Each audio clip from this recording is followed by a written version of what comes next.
عنا معاصي أو ذنوب وخافت قلوبنا ما تقدر تتوب وتشكي الروح ومين بالسر ليه نبوح ومين اللي يروح مد ايديك تلقى دايما حواليك هو الله قبلك حاسس بيك إن شاء الله إن شاء الله إن شاء الله حتلاقي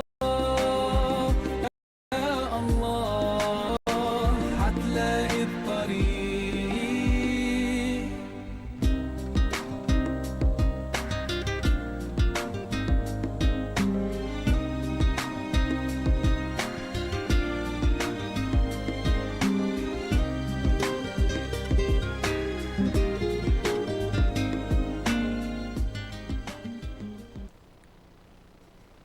Assalamu alaikum, listeners, viewers. You are tuned into Revive FM, and this is the Path of the Pious.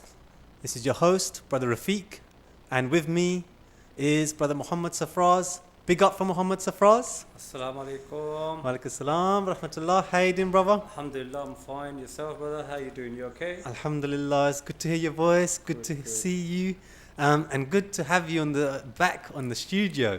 We were missing you last week. I apologize for last week. As you know, my health wasn't too great.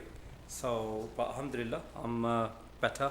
Alhamdulillah. So, And you look good as well. Look at that, mashallah. Alhamdulillah, jazakallah, bro. Alhamdulillah. Don't look bad yourself. Alhamdulillah. So yeah, Path of the Pious. We ran the show last year. It's about the ahwal, the lives, the states of the righteous people, those people whose company we seek, and whose characteristics we try to attach ourselves to, and whose behavior we take as a model. Last week, I spoke about one of the, you can say, teachings of the righteous, one of the prescriptions given by the righteous, and that was to recite the kalima of La ilaha illallah. It is very often a litany, you can say, a part of the dhikr and adhkar and awrad prescribed by the righteous of many tariqas, of many spiritual paths. They say you should recite La ilaha illallah such and such amount of time. And I mentioned that Sayyidi, one of the great scholars of Islam in our time, Sayyidi Shaykh al-Islam, Dr. Muhammad Tahir al-Qadri, he prescribed reciting it 100 times every day. And this was from his work Al-Fuyudat al-Muhammadiyya, which is also translated into English. So yeah, what are we going to speak about today, Brother Sarfraz? First of all, I would like to say Ramadan Mubarak to all our viewers, and basically all the kids who've been fasting. My children, alhamdulillah, they've been fasting. Some of them are quite young. I know of their friends in school that they've been fasting, like young age, like 9-10-year-olds. MashaAllah, look at that, excellent. So, I hope Allah subhanahu wa ta'ala makes it easy for them. Ameen, ameen. Yeah. Okay, what we want to discuss today, we've been having this show even last Ramadan as well, Path of the Pious. Today, I think we're going to just ask a question, that why do we need to discuss people or pious people? Yeah. Because there's people today asking this question that you kind of do personality worship. Yeah. In Urdu they call it shakhsiyat parasti. Yeah. And we always kind of argue we don't worship anybody apart from Allah subhanahu wa ta'ala. Yeah. We just respect and follow these people. Why? Because this is the way Islam's been taught to us. I'll give you an example. I was at a local masjid few years ago, and we had a bookstall there, and we had quite a few books and literature and Al-Fanul Quran the translation of Sayyidi Shaykh al-Islam, the glorious Quran in English. And somebody was there, he picked up all the books and was going through them. And he picked up the Quran, he was going through the Quran. And he said to me that most of the books here are by Sayyidi Shaykh al-Islam, Dr. Tahir al-Qadri. I said, yeah. So he's the author of most of the books. Basically, he's the author of a lot of these books. But there were other books there as well. No. But he said it in a in a disrespectful way. And I said, what's the difference? You know, it's like, if you like the books. And he goes, no, that's not my issue. My issue is, you follow, and he mentioned Sayyidi Shaykh al-Islam's name, and he said, I follow Quran and Sunnah, whereas you follow people. You follow a person. Because even the Quran you have here is translated by Shaykh al-Islam, Dr. Tahir al-Qadri. So I was quite, shocked by his comment. That is a common kind of question. That's a common, especially amongst people who kind of have recently come into the deen and started practicing. He was a young brother. He's a young brother. See, because I remember, like when we're young, we're kind of told to go mosque, or if there's any righteous people, some shuyukh scholars, we're kind of told that, be respectful to such and such, be respectful to that Pir Sahib. But that's not fashionable. When people get into their teens, they think, who's he for me to kiss his hands? Why should I give him respect? He should give me respect. That kind of arrogant attitude. So, a lot of young people, they especially when they come back into the deen, they come back like, no, man, I'm not following no man. I'm following Quran and Sunnah. I asked him a very simple question. I said to him, so where did you learn your Arabic? Because it looks like that, your Urdu is quite good as well. So can you speak Arabic? And where did you learn Arabic? He said, oh brother, I don't speak Arabic. I said, so how do you understand the Quran? How do you understand the Hadith? And he said, I just read it in English. And close, And he said, I just read it in English. And I said, well, the Quran is not in any other language apart from Arabic. So if you want to follow the Quran directly, then you must be able to understand Arabic. And it's not that a common person who speaks Arabic can understand the Quran. No. And I go, then how do you understand Hadith? Because you said you only follow the Quran. You only follow Allah and the Prophet. Because I understand it from people who are learned, and I've understood them, and they give me the meaning of certain verses. Or our parents, they've understood it from their teachers. So how do you take the deen? And he was really confused by this simple question, because obviously he's been taught that we just follow Quran and Sunnah, we follow Allah and the Prophet ﷺ. All these people, we don't follow them. But what we want to discuss today is that you cannot follow Allah and the Prophet ﷺ directly without following other people. If you're going to follow Hadith, which Hadith book are you going to follow? Are you going to follow Imam Bukhari? Are you going to follow Imam Muslim? A lot of people say, when you say something and say, no, we just want to hear Bukhari. Imam Bukhari, who wrote the book, was a man. And all the scholars in Siyasita, all the 6 authentic books, they're all 6 different imams who have studied Islam and Hadith all their life, and they compiled their books. And we, hundreds of years later, can sit down and read their books and understand what the Prophet ﷺ said. So we are not following these people, but we are following their understanding. Sometimes the word is of the Prophet ﷺ, but even the way they, the chapters, they put certain hadith in a certain chapter because they think that hadith was meant to be for this reason. And they put it, for example, if it's about fasting, they will put it in that chapter. If it's about God-fearing, they'll put it in that chapter. And then different scholars have now even changed some of them around, because they think that that hadith covers so many different chapters, and they put them in different places. Different places, yeah. You know? So it's impossible to follow the Quran and Sunnah directly without having to follow pious people. Absolutely, yeah.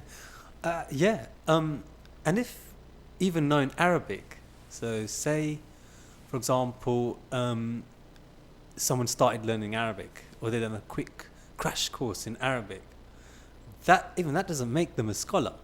Because if that was the case, then every person who's an Arab, every person of Saudi Arabia, every single person of Libya, every single person of Morocco, of Syria, of Yemen, must be a scholar. Yeah. From a child, from the age of childhood, they must be scholars. And everybody who speaks English must be Shakespeare. Yeah, absolutely, yeah. So yeah, it's sometimes baffling. You know, and I remember once I was praying at a mosque in Jama'ah, and we had, for example, a brother came in, arms fully tattooed. So I'm not sure where he came from. His arms were fully tattooed, and the Imam led the prayers, and the mosque was mainly full of people who followed the Hanafi school of law. So they didn't say Ameen aloud after Surah Fatiha, and they didn't say Ameen aloud. So at the end of the prayers, he said it loud, very, very loud. You know, I mean, like, he was literally, it was like the adhan. Right? So it's like, you know, and it lasted a long time as well. So, which is fine, you know, if that's the way if that's the way you pray, that, alhamdulillah. And then after the prayers finished, the Imam raised his hands for dua. And this guy, I mean, I don't know where he suddenly just got up and quite aggressively, and he said, "You're supposed to make dua after Fatiha, and you're making dua now." And he made a tutting noise, said astaghfirullah, and started walking out. Just because of it was different to his own understanding. So he might have read something, just a portion of something, and then all of a sudden he thinks that is that little portion that he read, that is everything. I actually had a chance to speak to him later, and I said, "Look, how long have you been practicing the deen?" And he said 6 months. And I thought, alhamdulillah. And I said, where did you where did you get the motivation, or where did you start practicing? And he mentioned the name of a prison. So he's a new Muslim, right? So he converted to Islam, but his, you can say, lack of guidance, or whoever is guiding him was teaching him that. So quite frightening as well, really, to think about it, because this is someone who has no, has had no prior contact with Islam. Apart from maybe seeing Muslims on the streets, he's probably never sat down with Muslims, probably never been inside the mosque, and all of a sudden he's become Muslim, and I don't know what the people who brought him to Islam had been teaching him, but he suddenly thinks, only his, it's like my way or the highway, and he's just, literally in the middle of Jama'ah, in the middle of a congregational prayer, at the end of a congregational prayer, stands up and just shouts out that, you guys don't know how to pray. Yeah, we had a similar experience. One of our friends had this experience. He was with somebody who had a similar thinking, and he kept criticizing the Imam. He's doing this wrong, he's doing this wrong. And then my friend said to him that, why don't you sit down with the Imam afterwards and we'll discuss this. So he sat down with the Imam, and the Imam started speaking to him in Arabic. And the guy looked quite confused. And then he said, okay. And then every single question that he had, he kind of answered. The Imam answered in English then afterwards. Yeah. He just wanted to make a point right at the start. And then he answered everything in English. And then afterwards they said to him, look, brother, you must learn the deen. And have you had company? Do you have a teacher? He asked him very simple questions. Do you have a teacher that you've learned Islam under? He said, no. He said, okay, do you live locally? If you do, I'm here to help you if you want. He said, I'm not local. And they weren't local, they were out of, far away from here.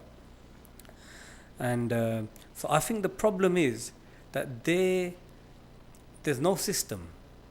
For certain individuals, they just want to learn the deen, but they don't want to go through all the hard work that our scholars have put in. They don't want to go through the system that this is what you have to do. You have to do the Dars in Nizami. You have to do the certain few years at least to even get to a level where you can call yourself a student. See? Yeah. Like people like me, I don't even call myself a student. No. Yeah? Because we haven't studied the deen like the way people have studied the deen. So if somebody who studied the deen says something to me, I'll say, okay, fine, no problem. I will get another opinion on that. Yeah, absolutely. Yeah. We're not even students of learning. That takes time and effort and many hours sitting down. It's not even a part-time, activity. Yeah.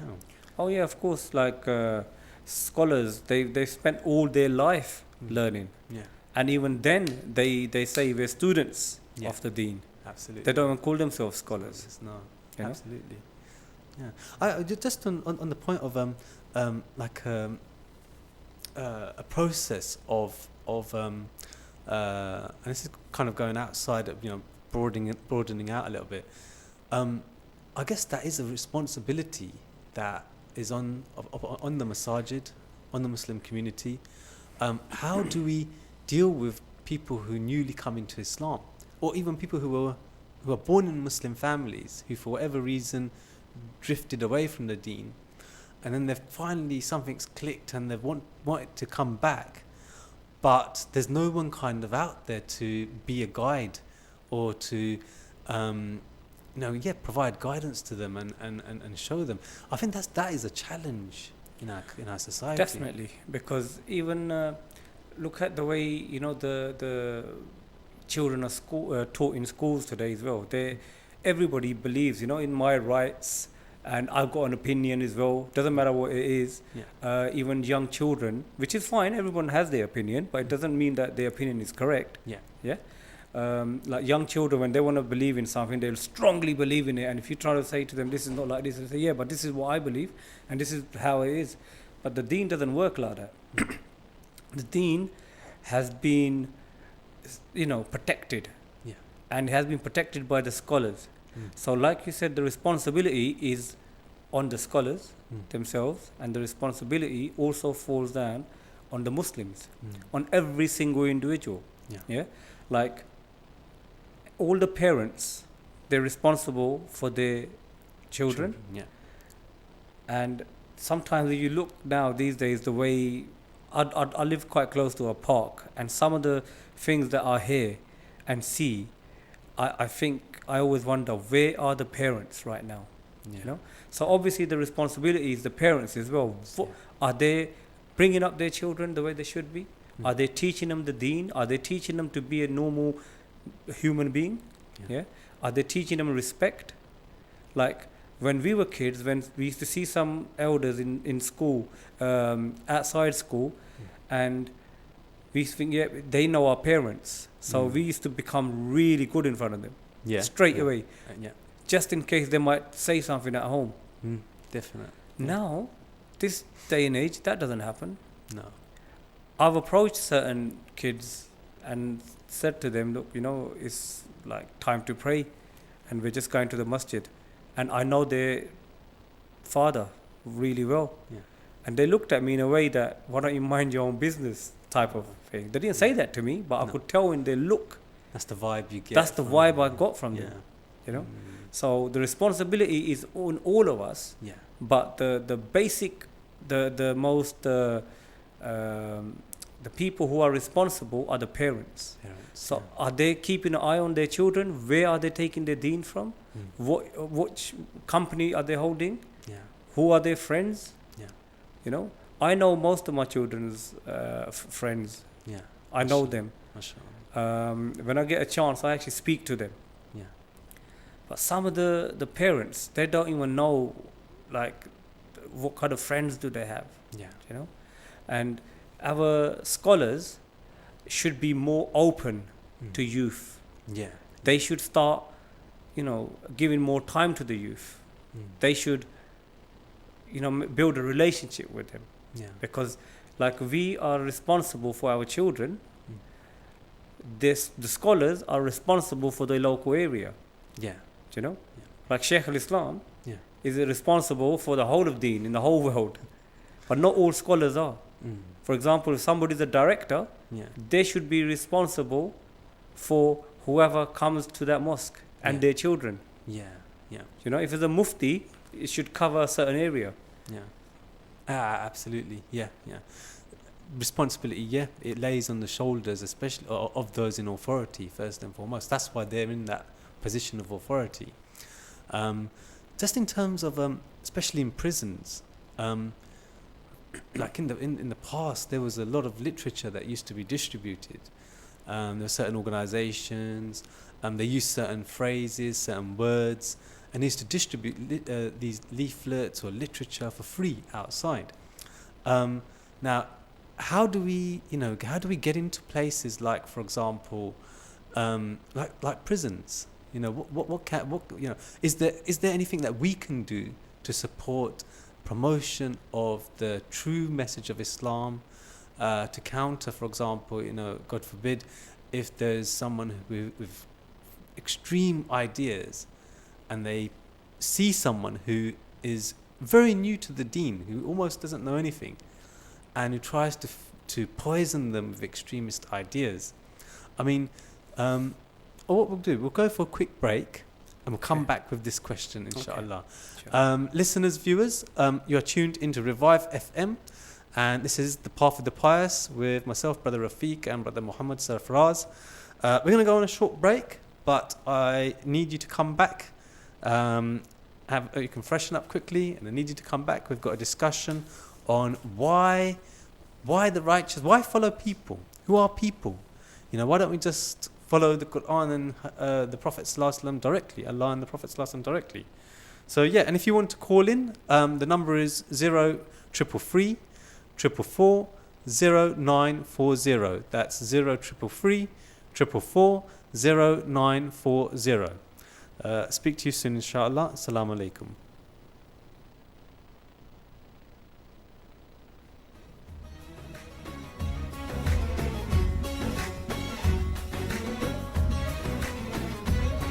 There's not a single person who can never match his worth in character and beauty to ever walk on earth.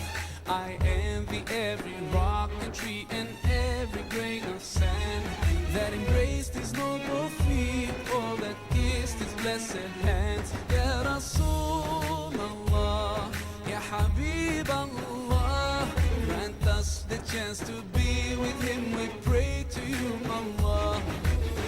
مولاي صل وسلم دائما أبدا على حبيبك خير الخلق كلهم. مولاي صل وسلم دائما أبدا على حبيبك خير الخلق كلهم. يا رب صل عليه، يا رب صل عليه.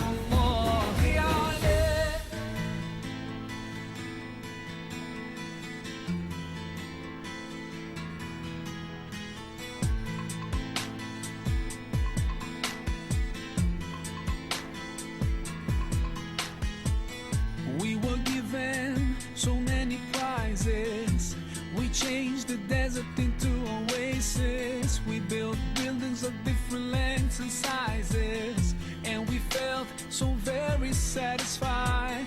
We bought and couldn't stop buying. We gave charity to the poor cause we couldn't stand the crying. We thought we paid our dues, but in fact to ourselves we're just lying. Oh, I'm walking with my head lowered in shame for my place.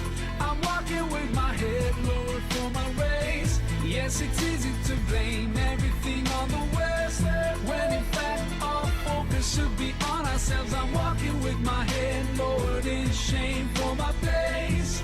I'm walking with my head lowered for my race. Yes, it's easy to blame everything on the West, when in fact our focus should be on ourselves. We were told what to buy and we bought. We went to London, Paris and Costa del Sol. We made sure we were seen in the most exclusive shops. Yes, we felt so very satisfied. We felt our money gave us infinite power. We forgot to teach our children about history and honor. We didn't have any time to lose when we were so busy feeling so satisfied. I'm walking with my head lowered in shame for my place. I'm walking with my head lowered for my race. Yes, it's easy to blame everything on the West, when in fact our focus should be on ourselves. I'm walking with my head lowered in shame for my place. I'm walking with my head lowered for my race. Yes, it's easy to blame everything on the West, when in fact our focus should be on ourselves. We became individuals without a soul. Despite the heat, our homes felt so empty and cold. To fill the emptiness we bought and bought, maybe all the fancy cars and bling will make us feel satisfied. My dear brother and sister, it's time to change inside. Open your eyes, don't throw away what's right aside, before the day comes when there's nowhere to run and hide. Now ask yourself, cause Allah's watching you. Is it satisfied? Is Allah satisfied? Is Allah satisfied? Is Allah satisfied?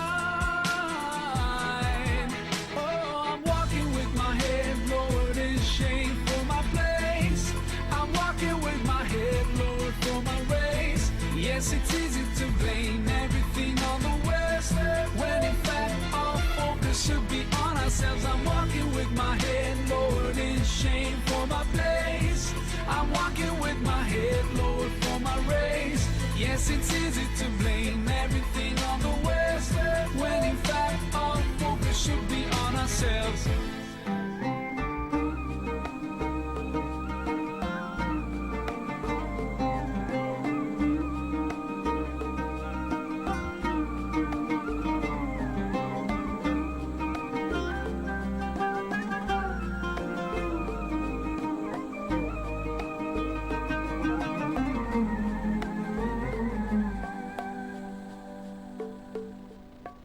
Every time you feel like you cannot go on, you feel so lost and that you're so alone. All you see is night and darkness all around. You feel so helpless, you can't see which way to go. Don't despair and never lose hope, cause Allah is always by your side. Insha'Allah, Insha'Allah, Insha'Allah, you'll find your way. Insha'Allah, Insha'Allah, Insha'Allah, you'll find your way. Every time you commit one more mistake, you feel you can't repent and that it's way too late. You're so confused, wrong decisions you have made haunt your mind and your heart is full of shame. But don't despair and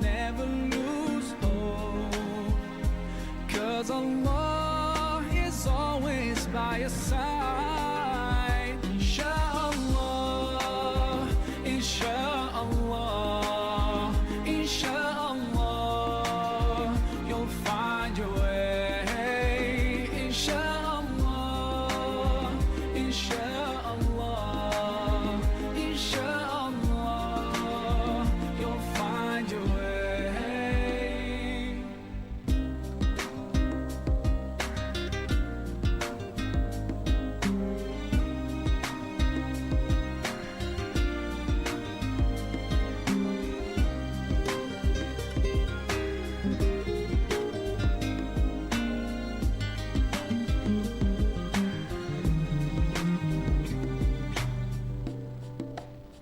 Turn to Allah, He's never far away. Put your trust in Assalamu alaikum, brothers and sisters. You are tuned into Revive FM, and this is the Path of the Pious with myself, Brother Rafiq, and Brother Mohammed Sarfraz. We were discussing, our actual topic is people. Why are we following certain people? Why do certain people stand out in Islamic history? Why not just follow Allah and His Messenger, sallallahu alaihi wa alihi wasallam?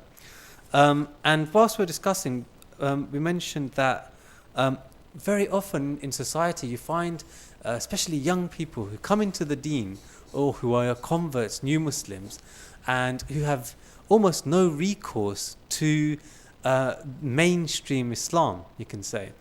And like we came across the example of people who become Muslim in prisons, that how we don't have any institutions, or we don't have a system in place to bring guidance to such people, and whose responsibility is it to provide guidance? Especially it should be those in authority, and we all bear responsibility for it. Brother Mohammed Sarfraz, I mentioned that there used to be a time when literature was distributed for free outside mosques, in prisons, outside colleges, in schools, in universities, in shopping centres. They used to be standing there giving out the leaflets, and a lot of it was quite provocative. A lot of it was kind of very emotionally charged. And they used to mention certain phrases, certain terms, jihad, Islamic State, and they used to mention things that not many people actually differ or disagree with, but it's what it was leading to. So what can we do, or what can the Muslim community do to provide guidance? Say, for example, in the prisons where you have people who may have been completely away from the Islamic society, and that's what might have got them into such trouble in the first place. So Minhaj Dawa project. Tell us about it. Which obviously we do free literature. Okay. In prisons. We distribute the glorious Quran, English translation, to 13 different prisons. And we distribute even nothing in Midlands. They've been going in, a few of the brothers have been going in to do they've held programs in there. In prisons. One of them, I think, they held a Mawlid program in there a few years ago. Wow. They had a lot of good feedback, because the thing that we got from them was that people don't want to do these type of programs in there. Every time there's something in there, it's always been like violent related. So you know what you said about jihad and people coming in there and talking about these issues. Sometimes what we need to do with people like that who are already somehow related with some kind of violence, need to be talked about more peaceful things rather than violent things. I used to know somebody lived quite close by to my house.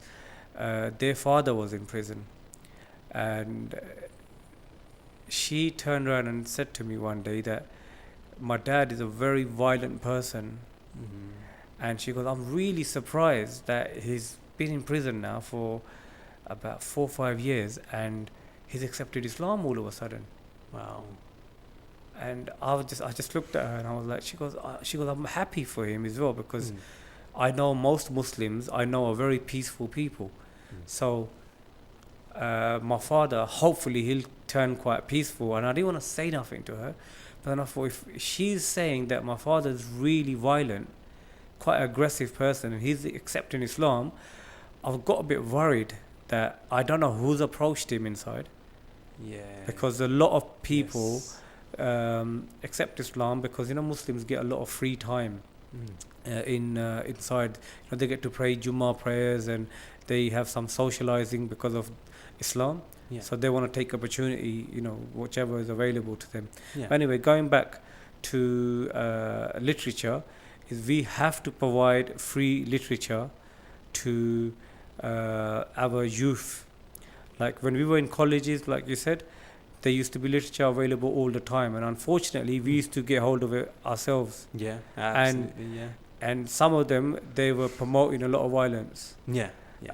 So what we've done as the Minhaj Dawah project, we've covered we cover about 38 topics now. Wow. Of different. Next week I'll bring in some literature and we can show it as well. What we do is we hand all of this literature out for free in prisons and in our local societies as well. So wherever we hold any program, we always try to hold a stall of Minhaj Dawah project, and we try to give this literature to all the youth. And I had some classes, not official classes, but like something similar to in our local area. What we've done with a lot of kids, we used to give these to the local kids and give them a book and say to them that have a read through it. And the next time when we meet, we used to meet after every 2 weeks. When we sit down, what we can do is discuss what you understood. Excellent. You know? And that way, from an early age, what they start understanding is the peaceful side of the deen. So if they understand the deen is peaceful and we have to promote peace, when as soon as they see anything other than that, they'll kind of reject it. Like we did. Because I saw a lot of literature when we were growing up, which wasn't right. But the reason why we rejected it is because of how we were being taught by our parents. As soon as something came that which we weren't taught, this is not right, we can do this, for example. When we were growing up, I think it was one of my friends, he actually wanted to go to Bosnia at the time, just to help people out, because there was a war going on there. And I was like, what are you actually going to do there? And he said, I don't know. Wow. But I'm going to go there.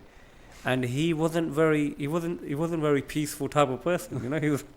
And I was like, okay. So obviously we had serious discussions, and he was reading a lot of literature which has been handed out by certain local groups.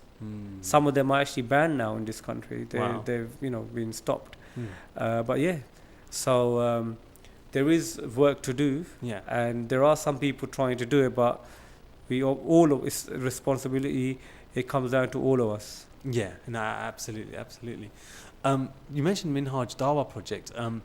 I've seen a couple of the stalls. And there are some leaflets there, and you've got Qur'ans there as well, translations in English, which I think is excellent. And they're for free though. They're for free. Wow, that is excellent. Where does the funding come from? The funding basically comes from people like ourselves. We have direct debits set up. We have local people who donate, as in, whenever we go to a program, we just give them for free, and people just give us money. And that's how it is. That's the way it works. No one's funding us. No one's giving us loads of money. It's just a small amount of local communities all over UK that are basically helping us. And we've managed to distribute over I don't remember exact figures. Now I think it's over 14,000 Qurans in the last 5 years. MashaAllah, that is excellent. And I'll get the figures and That's everything, inshallah, in the next Yeah, show. we'll look into And that. Yeah. it basically is, it is amazing. It is amazing. I think One that's of my fantastic. friends, he's actually in the British Army, and when he read this translation, he said to me that he only started reading it at the time. He said to me that this is the best translation that he's read. Wow. Look at He that. goes, it was very easy to understand. And he goes, it wasn't like the old English, Victorian like, type. You know that Yeah, you need a dictionary next to you. you have to have a dictionary to actually understand what Yeah. so you're reading a translation that you have to get that translated as well. Yeah. You know. So and even when we first put the Qurans in the prisons, the feedback we were getting Yeah. from the prison officers, they were saying that is it like a different book now, because we've always had the Quran, Yeah. but why is it now that some of the inmates want to take it with them Wow. rather than just read it on Fridays? Wow. Some of them have asked us that can we take this with us to ourselves? Wow. So is this a different book? Mm. And we said to them, no, it's not a different book. It's exactly the same, Yeah. but it's just translated, in a way Yeah. where normal people can read it Wow. and understand it. And obviously, them, guys enjoyed the read. Yeah. So it's an easy read. So if anyone who hasn't tried reading the glorious Quran, please do. Yeah. See what you think of it and give us feedback. Absolutely, absolutely. Now, mashallah, that is a noble endeavor, to take the Book of Allah and into places where people are in need of it, people are in need of guidance, and especially from someone who is recognized and is probably the most recognized and scholar of Islam in the world, Dr. Muhammad Qadri. That's brilliant. Kind of back to our topic. So we can't do without scholars, and from the scholars, then we've chosen this topic of the path of the pious. So you've got scholars. Sorry. Yeah. Even this glorious Quran, this is exactly what we're actually talking about. If this wasn't translated by a pious person Yeah. in a way that he can relate it to the normal public, then how are we going to understand it? Exposure. How are the youth going to understand it? Yeah. You know? Even in our local centre, Minhaj Quran London, even in that, there was a youth brother that picked up the Quran, and he said to me, I have never read the Quran, English version, in my whole life. He goes, I read it once, it was a different translation, and he goes, I put it back down straight away because I couldn't really understand it. He goes, he didn't know this was available for him to take for free. It was on the Minhaj Dawah stand. He said to me that, can I borrow this? I said, you can't borrow it, but you can keep it.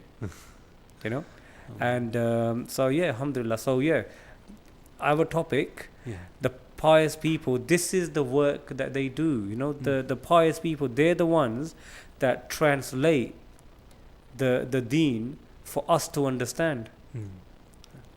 Absolutely. And they're the ones who brought the masses into Islam historically, and not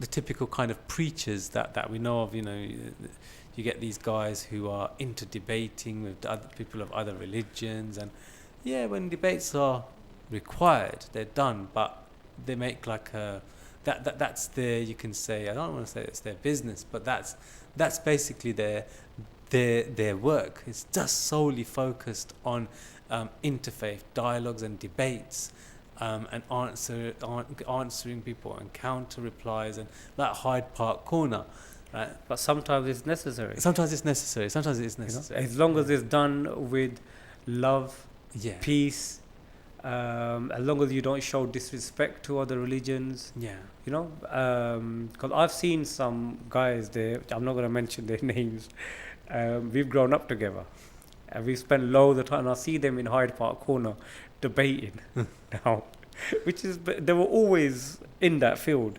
Right. Ever since I've known them, they've been in that field. And we used to have loads of debates. I used to have loads of debates with them, Yeah. and we used to come from a peaceful angle, Yeah. and they used to come from a peaceful angle as well, but a bit aggressive, you know. But Yeah. over the years, I think they've kind of accepted that, yeah, it's peaceful is the way forward. They've you know? moderated. That's right, kind of course. I guess we're fortunate that we have attachment to, you know, the righteous people and scholars. That's a blessing upon us. And the strange thing is, you know, in the Holy Quran, when it mentions, you know, it says, "A'udhu billahi minash shaitanir rajim, fas'alu ahla dhikri in kuntum la ta'lamun," that ask the people of dhikr of what you don't know. It doesn't say, you know, the people of dhikr, you know, if we don't know something, I'm going to ask the people of dhikr, you know. You So- normally expect it to go to the people of knowledge. Knowledge, yeah. And that is a Yeah. source, but Ahl dhikr, you know, as you say, it's like, you know, it's normally the people of knowledge. So it shows that these people, they're unique. You know, they were blessed by Allah subhanahu wa ta'ala, they were blessed by Allah's, they were blessed by having their tongues that were moist in the dhikr of Allah subhanahu wa ta'ala. You know, quite fascinating, really. And you mentioned about peace. If we're living in a, you know, the day in and day out, we hear about knife crimes, we hear about shootings in London, and it's always going on, but we only really hear about it when someone's died from a stab wound or a knife attack. And the temptation is to copy that, especially amongst young people, because they might think that that will protect them. That's the temptation. But I think just looking back at, for example, is an extreme example, when the Mongols invaded the Muslim lands, they carried out the worst atrocities, worst massacres, probably in human history. Genghis Khan, Hulagu Khan, what he did in Baghdad. Baghdad took 600 years to build. A city that was built over 600 years, and the Mongols destroyed it in 2 weeks and massacred its population. You know, it's reported that over 1 million people were massacred, maybe 2 million even. The city was described as the center of the world, the capital of the world, because everything was there. And the response, you know, a normal response would be to, you know, do the same back. But at that time, there were these Sufis, these saintly people, and they didn't throw the same back. They threw love back. They threw their mercy back, their rahmah back. And eventually, you know, these people who massacred hundreds and thousands without showing any remorse or any emotions, their grandchildren and their great-grandchildren, they became they adopted Islam, and they became the torchbearers of Islam. It's quite fascinating, really. It's like the famous quote of a Sufi at the time, when one of the soldiers he said to him, that is your beard better, or is the tail of my dog better? And in response he said, if Allah accepts my beard, then it's better, otherwise the tail of your dog is better. Wow, You know? subhanallah, yeah. And imagine somebody saying that to somebody today about a beard or something like that. Oh. The response that we would get. Oh, you're insulting the Sunnah of the Prophet sallallahu alaihi wasallam. You're insulting me. Yeah. You know, wow. So we Amazing. we need to learn from these people. and all of us, we need to stand our ground as well. Yeah. Obviously, we need to. If somebody insults and does something, we need to stand our ground. We need to do something. Yeah. But we need to really remember that what's more effective. Yeah. Is it doing it with love, or is it doing it with aggression and violence? Yeah. Absolutely. We shouldn't be wishy-washy. No one should be able to kind of walk over Of course. us, Yeah. as you say. And but yeah, what's going to be most effective? What's going to be most beneficial? And going back to the reason why we are discussing the pious people, is because Allah subhanahu wa ta'ala always is always reminding us in the Quran, Surah Fatiha, Yeah. follow the people. Which Yes. people? The people who are guided, Yeah. the righteous people. Yes. Even there's a hadith. This is for our scholars. Like if a young person comes over to them and asks them a question, doesn't matter how ridiculous it is, they need to show him love. Yeah. They need to show that person love. Mm. Yeah, they don't know what his background is. Mm. They don't know. I've sent somebody, alhamdulillah, not to our local masjid here, because the imams that we've got, they, alhamdulillah, really good. They're quite understanding. There's a different mosque that I'm talking about. I've sent somebody there, and unfortunately I was supposed to go with them, but I couldn't. What happened, after he left that mosque, he said to me that he's never going to walk back in there again. Wow. This is 15, 16 years ago. Mm. Till this day, he hasn't told me what actually happened. I don't know what happened, Yeah. but whatever it wasn't too good. Yeah. Put You him know? off totally. Put him yeah. off totally. Wow. Yeah. There's a hadith in Sahih Bukhari, I think, that there was a person who had committed 99 murders, Mm. and he went up to a scholar, a learned person, and told him that I've committed 99 murders, and I want to ask for forgiveness. And he said no. He goes, you've kind of done 99 and now you think of this? Yeah. Like a lot of people I know that would behave like that. Yeah. And he said, okay. And he goes, so what's the thing for me? He said, oh, you can't be forgiven now. He goes, you've done too many murders. Yeah. He said, I might as well just complete the century now. Got my 99. Got his 100. Killed him. Mm.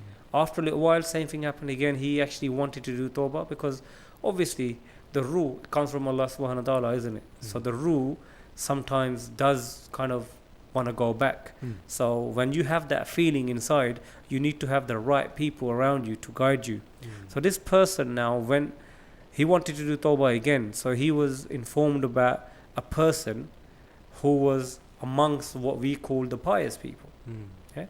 He approached him and asked him the same thing, that I've committed 100 murders, and is it still a way back Mm.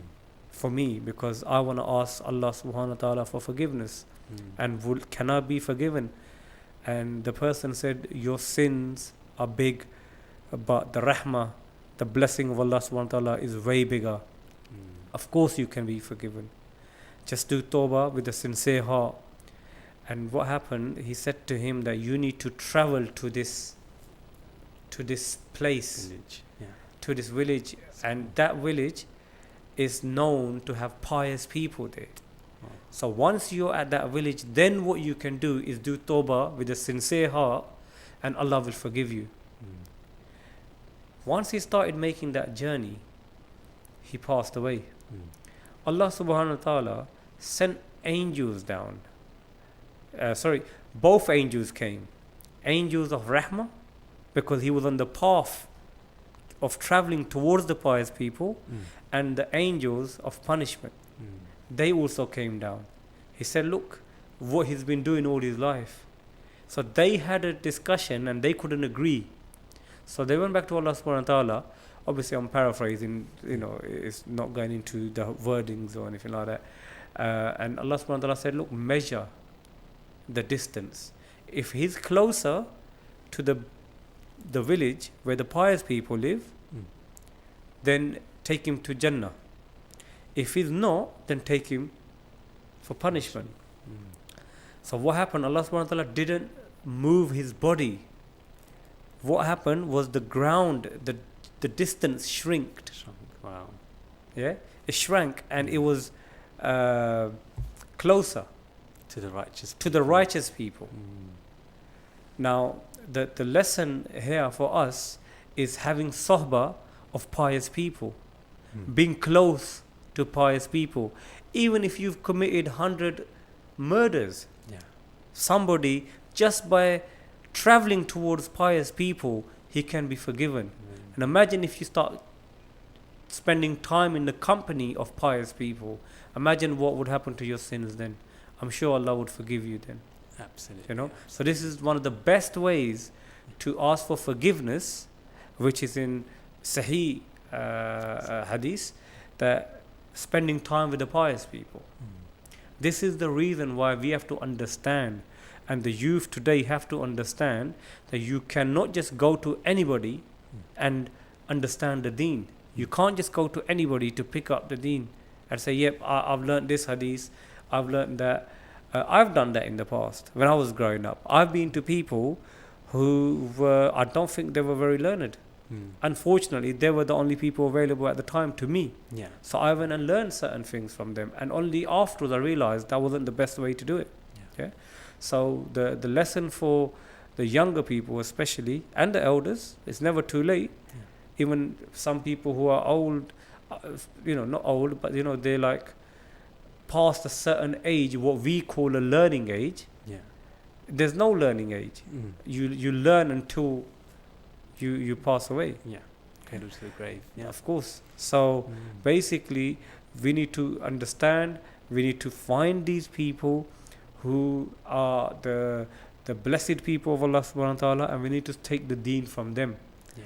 And there's so much evidence that even if you don't learn anything, you'll still be blessed because you're in their company. Absolutely. I think time's run out, but that hadith is a wonderful place to end this. Can I quote another a sheikh? How much time have we got? We've got no time, but you can. I'll do it very quickly. Go for it. I'll do it very, very quickly because actually we'll leave it for now. We'll do it next time, Yeah? inshallah. Yeah. We'll do Okay, it inshallah. inshallah. Remember. Inshallah. Listeners, Inshallah. viewers, you have to remember. Inshallah. You want to hear what the Sheikh said. With that hadith, I think that makes it very clear the important role, in fact, the essential role righteous people, pious people play in our guidance that this individual is going towards. Al-Qaryatu Salihah, the village of the righteous people. I think that's all we've got time for. From myself, Brother Rafiq, and Brother Mohammed Sarfraz. Assalamu alaikum, everybody. And Salam. hopefully, inshallah, see you all next time. Next time, inshallah. Assalamu alaikum. Assalam.